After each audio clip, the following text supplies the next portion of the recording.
নমস্কার বন্ধু, আজ আমি নিউ আলিপুর থেকে হাসনাবাদ লোকাল ধরে আপনাদের নিয়ে যাব বিরাটিতে। সেখানে আপনাদের চলুন। আজ আমার গন্তব্যস্থল হচ্ছে বিরাটি হচ্ছে শ্রী কৃষ্ণ গোপালজির মন্দিরে নিয়ে যাচ্ছি। এটা বিরাটিতে অবস্থিত। এই মন্দিরের রথ ছাড়াও এখানে মেন আকর্ষণ আছে দুর্গা মন্দির, তারপরে আপনার গোপালজি মন্দির, তারপরে গোপেশ্বর শিব মন্দির। 3 নম্বর প্ল্যাটফর্মের এই রাস্তা দিয়ে এসে বিরাটিতে নেমে এই রাস্তা ধরে যেতে হবে। শ্রী শ্রী কৃষ্ণ গোপালজি সব মন্দির, বিরাটি, কলকাতা 51। 7টা থেকে 12টা, 4টে থেকে 8:30 হলো মন্দিরের। আজ আপনাদের এনেছি বিরাটি শ্রী কৃষ্ণ গোপালজি মন্দির। এই মন্দিরের খোলার সময় হচ্ছে 7টা থেকে 12টা, আর বিকেল 4টে থেকে 8:30। ফুল গাছ এসব কত সাজানো গোছানো মন্দির। চলুন আপনাদের এই নিয়ে যাই। ওই দেখুন চূড়া বিশিষ্ট মন্দির। এই মন্দিরের প্রধান আকর্ষণ হলো এখানকার রথ, খুবই খ্যাত, সেটাও আপনাদের তুলে ধরলাম।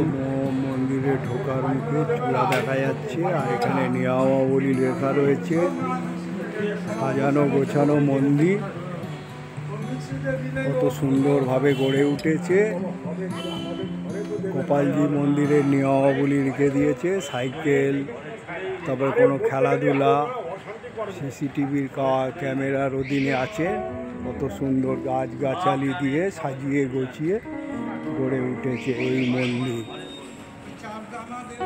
এবারে আপনাদের নাম মন্দিরে নিয়ে যাব। চলুন নাম মন্দিরে নিয়ে যাই।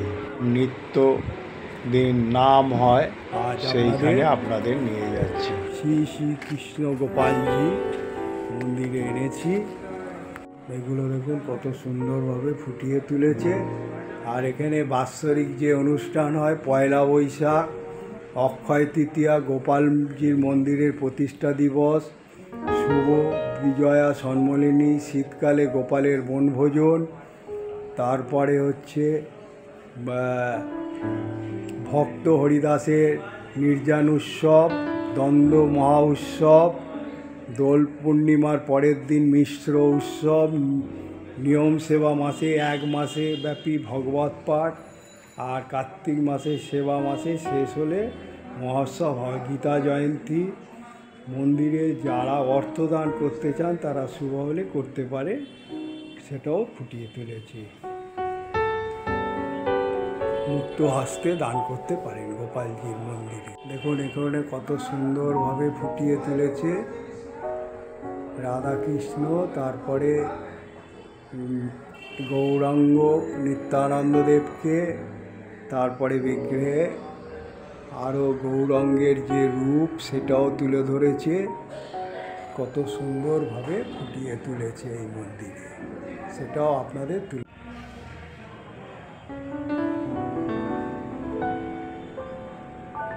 এই লনে বসে নাম কীর্তনও করা যায়।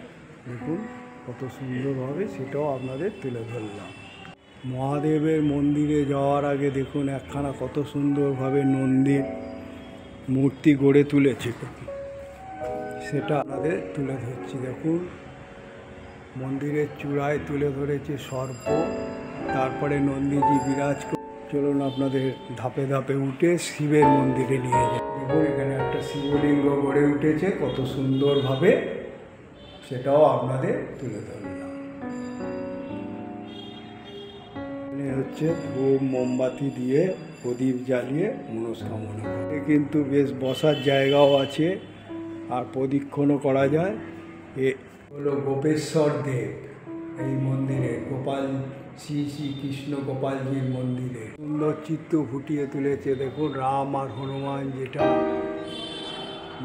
মিলন এটা ফুটিয়ে তুলেছে। তারপর এখানে দেখুন মহাদেব শুয়ে রয়েছে, সেটাও তুলে ধরেছে এই গোপেশ্বর মন্দিরে।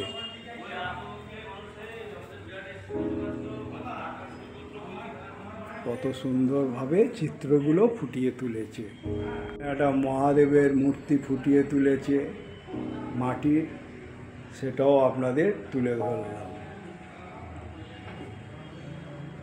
এই হলো শিব মন্দিরের জায়গা। এই মন্দিরে অনেক মন্দির আছে, সেগুলো আপনাদের সব তুলে ধরছি।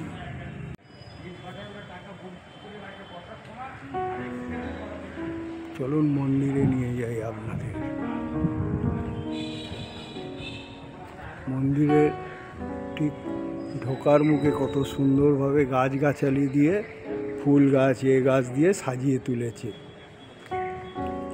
গরুর দেবতা বিরাজ করছে দেখুন গোপালজি মন্দিরে।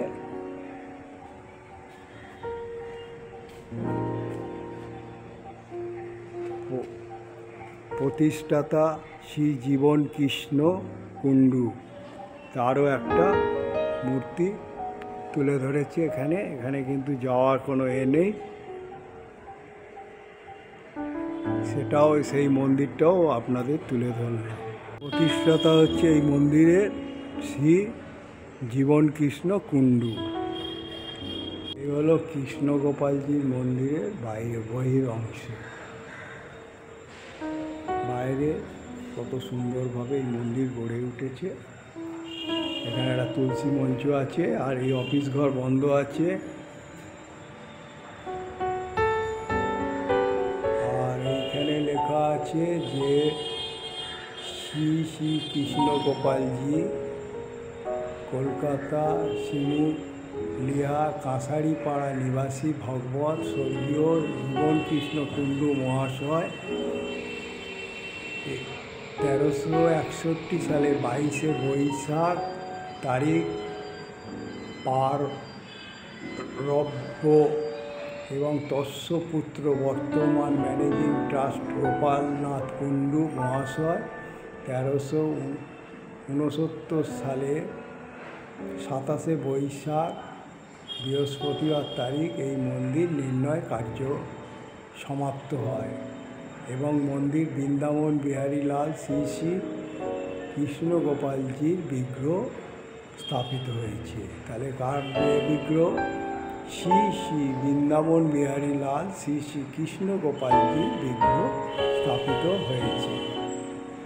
তাহলে হচ্ছে 1361 খ্রিস্টাব্দে 22শে বৈশাখ। দেখুন এইভাবে কত সুন্দরভাবে তুলে ধরেছে এগুলো।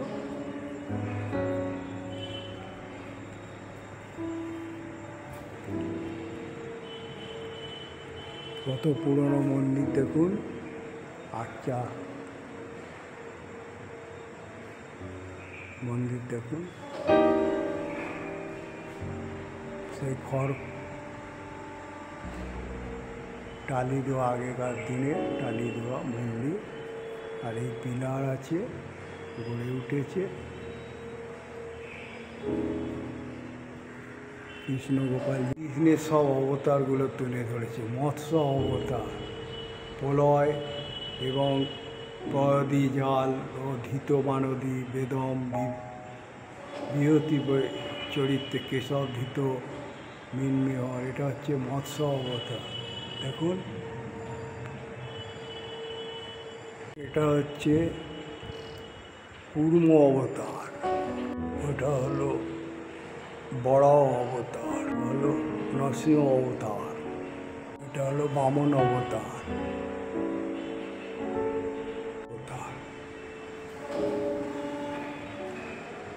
পরশুরাম অবতার, রাম অবতার,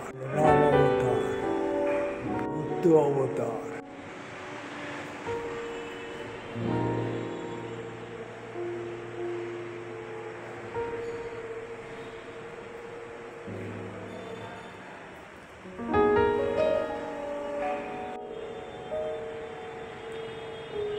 এখানে রামায়ণকে তুলে ধরেছে দেখুন।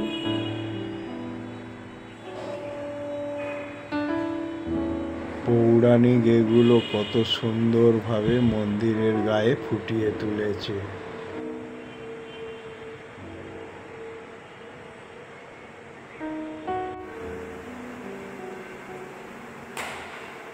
গোপালজি আছে দেখুন, বিগ্রহে রাধা কত সুন্দরভাবে ফুটিয়ে তুলেছে দেখুন। এদিকে জগন্নাথজি,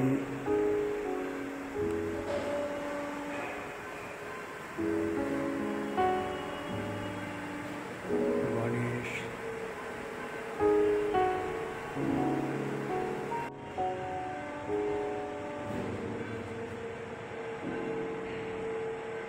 এখানেও দেয়ালের গায়ে দেখুন পৌরাণিক এগুলো ফুটিয়ে তুলেছে দেবতাদের, সেগুলো তুলে ধরলাম।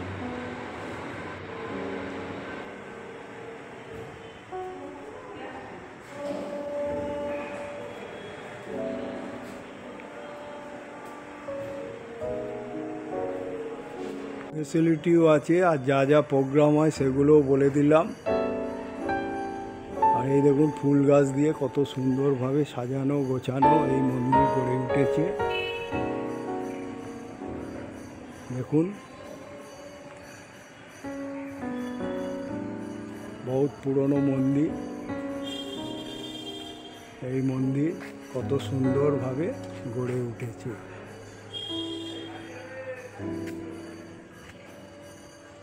এখানে মহাদেবকেও তুলে ধরা হয়েছে দেখুন।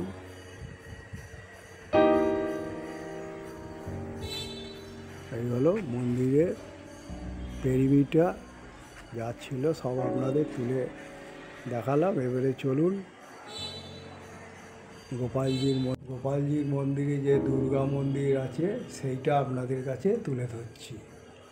কত সুন্দরভাবে এই দুর্গা মন্দির গড়ে উঠেছে সেটাও আপনাদের তুলে ধরছি। এই হলো অষ্টধাতুর মন্দির, অষ্টধাতুর দুর্গা মূর্তি। এখানে ধুমধাম করে দুর্গা পুজো হয়, সেটা আপনাদের কাছে তুলে ধরছি। দেখুন এই অষ্টধাতু দুর্গা মন্দির, এইটা এই হলো দুর্গা মন্দিরের আর এখানে দশ মহাবিদ্যা তুলে ধরা হয়েছে। হলো মা কালী, তারপরে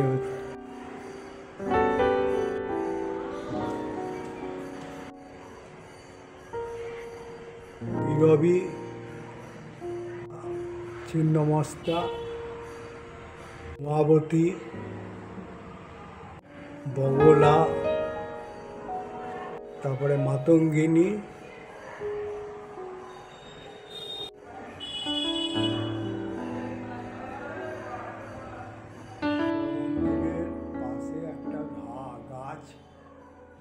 আর এই দশ মহাবিদ্যার পাশেই আছে এই কদম গাছ, ভেদ করে ওপরে উঠে গেছে, সেটাও আপনাদের তুলে ধরলাম। পেরিমিটার এই মন্দির কত সাজানো গোছানো, সেটাও আপনাদের দেবতাকে ফুটিয়ে তোলা হয়েছে। আর ওই যে যেখানে এর মতন আছে ওখানে নাম কীর্তন হয়, আর খুব সাজানো গোছানো চূড়া বিশিষ্ট মন্দির, সেটাও আপনাদের তুলে ধরলাম। গোপালজির মন্দির সেহেতু শ্রীচক্র আছে দেখুন, চক্র বিশিষ্ট।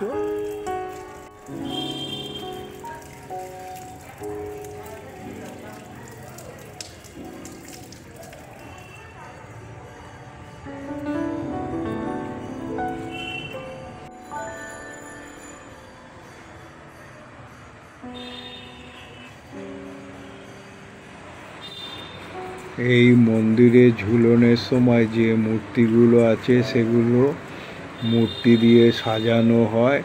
এখানে ঝুলন উৎসবও খুব ভালো করে পালন করা হয়।